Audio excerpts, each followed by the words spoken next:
বন্ধুরা, কলকাতায় যা ঘটেছে তা শুধু একটি অভিযান নয়, একটি স্পষ্ট রাজনৈতিক সংকেত। ইডি রেড হয়েছে, কিন্তু কোনো মন্ত্রী বা জনপ্রতিনিধির বাড়িতে নয়।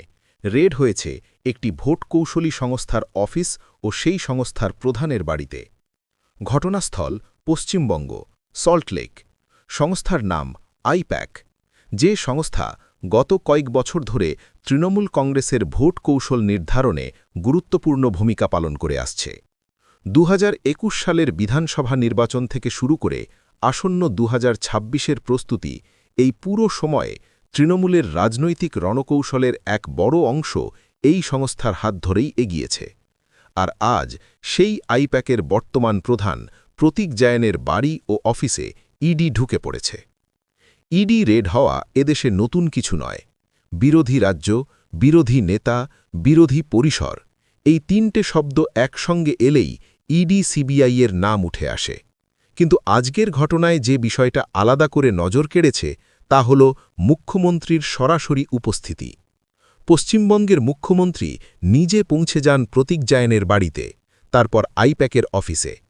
একজন মুখ্যমন্ত্রীকে এইভাবে ছুটে যেতে হচ্ছে, তা নিজেই প্রশ্ন তুলে দিচ্ছে কি এমন পরিস্থিতি তৈরি হয়েছিল যে রাজ্যের প্রশাসনিক প্রধানকে যুদ্ধকালীন তৎপরতায় সেখানে হাজির হতে হল।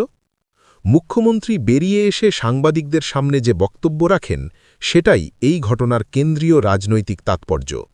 তিনি সরাসরি অভিযোগ করেন, ইডি রেডের আড়ালে আসল উদ্দেশ্য ছিল তৃণমূল কংগ্রেসের নির্বাচনী নথি, ভোটার সংক্রান্ত তথ্য, কৌশলগত ডেটা এবং সম্ভাব্য প্রার্থী তালিকা হাতিয়ে নেওয়া। মুখ্যমন্ত্রীর বক্তব্য অনুযায়ী আইপ্যাকের কাছে এমন সমস্ত তথ্য ছিল যা একটি রাজনৈতিক দলের কাছে সবচেয়ে সংবেদনশীল সম্পদ। ভোটার লিস্টের বিশ্লেষণ, বুথভিত্তিক রিপোর্ট, কাস্টিং ট্রেন্ড, সম্ভাব্য প্রার্থীদের নাম, এমনকি কোন আসনে কী ধরনের কৌশল নেওয়া হবে, এই সবই ছিল হার্ড ডিস্কে সংরক্ষিত। মুখ্যমন্ত্রী বলেন, এই তথ্য কোনো ব্যক্তিগত সম্পত্তি নয়, এগুলো একটি রাজনৈতিক দলের সাংগঠনিক সম্পদ। তার বক্তব্যে স্পষ্ট ইঙ্গিত ছিল যে কেন্দ্রীয় ক্ষমতা ব্যবহার করে বিরোধী দলের নির্বাচনী প্রস্তুতিকে দুর্বল করার চেষ্টা করা হচ্ছে। তিনি আরও বলেন, একজন হোম মিনিস্টারের দায়িত্ব দেশের নিরাপত্তা রক্ষা করা, কিন্তু এখানে সেই ক্ষমতাই ব্যবহার করা হচ্ছে একটি রাজনৈতিক দলের বিরুদ্ধে। এই অভিযোগের গুরুত্ব এখানেই শেষ নয়, কারণ অভিযোগটা শুধু প্রতিহিংসার নয়, অভিযোগটা গণতান্ত্রিক প্রক্রিয়ায় হস্তক্ষেপের। যদি সত্যিই কোনো কেন্দ্রীয় সংস্থা ভোটের আগে একটি দলের কৌশলগত ডেটা দখল করতে চায়, তাহলে সেটা কেবল একটি রাজ্যের রাজনীতি নয়, গোটা দেশের নির্বাচনী ব্যবস্থার ওপর প্রশ্নচিহ্ন তুলে দেয়। ইডির পক্ষ থেকে বলা হচ্ছে, দিল্লির একটি আর্থিক মামলার সূত্রে এই রেড। প্রতীক জায়নের বিরুদ্ধে আর্থিক অনিয়মের অভিযোগে তদন্ত চলছে, সেই সূত্রেই তল্লাশি। আইনি দিক থেকে দেখলে ইডির তদন্ত করার অধিকার আছে, কিন্তু প্রশ্ন উঠছে সময় নিয়ে, স্থান নিয়ে এবং লক্ষ্যবস্তু নিয়ে। ঠিক যখন ২০২৬-এর বিধানসভা নির্বাচনের প্রস্তুতি জোর কদমে শুরু হয়েছে, ঠিক তখনই কেন এই রেড? কেন এমন একটি সংস্থার অফিসে, যেটি সরাসরি কোনো সরকারি দপ্তর নয়, বরং একটি রাজনৈতিক দলের কৌশলগত সহযোগী? পশ্চিমবঙ্গ এই মুহূর্তে বিজেপির কাছে সবচেয়ে বড় রাজনৈতিক লক্ষ্য। তামিলনাড়ু, কেরালা, এই দুই রাজ্যে বিজেপির সংগঠন দুর্বল, সরকার গঠনের সম্ভাবনা কার্যত নেই, ফলে নজর এসে পড়ছে পশ্চিমবঙ্গের ওপর।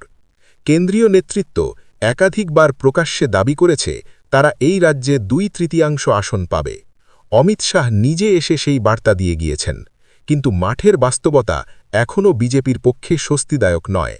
সেই প্রেক্ষাপটে এই ইডি রেড নিছক তদন্ত নাকি রাজনৈতিক চাপের নতুন অস্ত্র, এই প্রশ্নটা স্বাভাবিকভাবেই উঠে আসছে।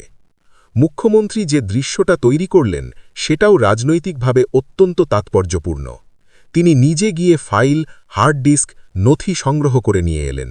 এক প্রকার বার্তা দিলেন, কেন্দ্রীয় সংস্থা এলেও রাজ্যের শাসক দল নিজেদের সাংগঠনিক সম্পদ রক্ষা করতে পিছপা হবে না। এটা শুধু প্রশাসনিক পদক্ষেপ নয়, এটা একটি রাজনৈতিক বার্তা।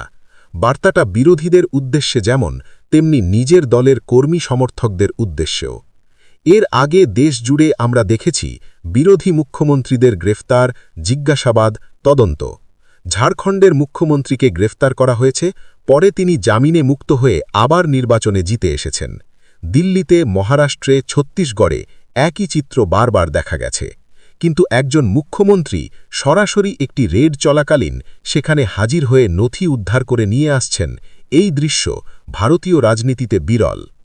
এখানে আরেকটি গুরুত্বপূর্ণ প্রশ্ন উঠে আসে, একটি রাজনৈতিক দলের নির্বাচনী কৌশল কি তদন্তকারী সংস্থার আওতায় পড়ে? কোনো আর্থিক মামলার তদন্ত করতে গিয়ে কি রাজনৈতিক ডেটা সংগ্রহ করা যায়? এই সীমারেখা কোথায়? যদি এই সীমারেখা মুছে যায়, তাহলে আগামী দিনে যে কোনো বিরোধী দলের কৌশলগত দফতরি ঝুঁকির মুখে পড়বে। এই ঘটনার প্রভাব শুধু তৃণমূল কংগ্রেসে সীমাবদ্ধ থাকবে না, ইন্ডিয়া জোটের অন্যান্য শরিক দলও এই ঘটনাকে নজরে রাখছে। কারণ আজ যদি তৃণমূলের সঙ্গে এটা হয়, কাল অন্য কোনো রাজ্যে অন্য দলের সঙ্গেও হতে পারে। ফলে এই ঘটনা একটি নজির তৈরি করছে, কেন্দ্রীয় সংস্থা বনাম আঞ্চলিক শক্তির লড়াইয়ের নতুন অধ্যায়। জনস্বার্থের দিক থেকেও প্রশ্নটা গুরুতর। ভোট মানে শুধু ব্যালট বাক্স নয়, ভোট মানে তথ্য, বিশ্লেষণ, সংগঠন। যদি সেই প্রক্রিয়ায় একতরফা হস্তক্ষেপ হয়, তাহলে সাধারণ ভোটারের অধিকার কোথায় দাঁড়ায়? গণতন্ত্র কি শুধু ভোট দেওয়ার অধিকারেই সীমাবদ্ধ থাকবে, নাকি ভোটের আগে সমান সুযোগ পাওয়াটাও তার অংশ? আজকের এই ঘটনায় আইন তার নিজের পথে চলবে, ইডি তদন্ত করবে, আদালত সিদ্ধান্ত নেবে। কিন্তু রাজনৈতিক প্রশ্নগুলো থেকেই যাবে। কেন বিরোধী রাজ্যেই বারবার এই ধরনের অভিযান? কেন ভোটের ঠিক আগে এই তৎপরতা বাড়ে? আর কেন প্রতিবারই অভিযোগ ওঠে নির্বাচনী প্রক্রিয়ায় হস্তক্ষেপের? এই মুহূর্তে পশ্চিমবঙ্গের রাজনীতিতে যে টানটান উত্তেজনার ছবি তৈরি হয়েছে, তা শুধু একটি দিনের ঘটনা নয়, এটা 2026-এর নির্বাচনের লড়াইয়ের এক আগাম ইঙ্গিত। লড়াই শুধু ময়দানে নয়, লড়াই হবে নথি, তথ্য, কৌশল এবং ক্ষমতার ব্যবহার নিয়েও। এই ঘটনার পরবর্তী প্রতিটি পদক্ষেপ, প্রতিটি বিবৃতি, প্রতিটি আইনি অগ্রগতি গুরুত্বপূর্ণ হয়ে উঠবে। কারণ এই প্রশ্নের উত্তর খুঁজছে শুধু তৃণমূল কংগ্রেস নয়, উত্তর খুঁজছে ভারতের গণতন্ত্র। ভোটের আগে রাজনৈতিক কৌশল কি নিরাপদ, নাকি সেটাও এখন ক্ষমতার লড়াইয়ের শিকার? জবাব দেবেন আপনারা কমেন্ট বক্সে। এবং আমাদের বিশ্লেষণ ভালো লাগলে রিসার্চ বাংলা নিউজ ইউটিউব চ্যানেলটিকে সাবস্ক্রাইব করে আমাদের পাশে থাকুন। ধন্যবাদ।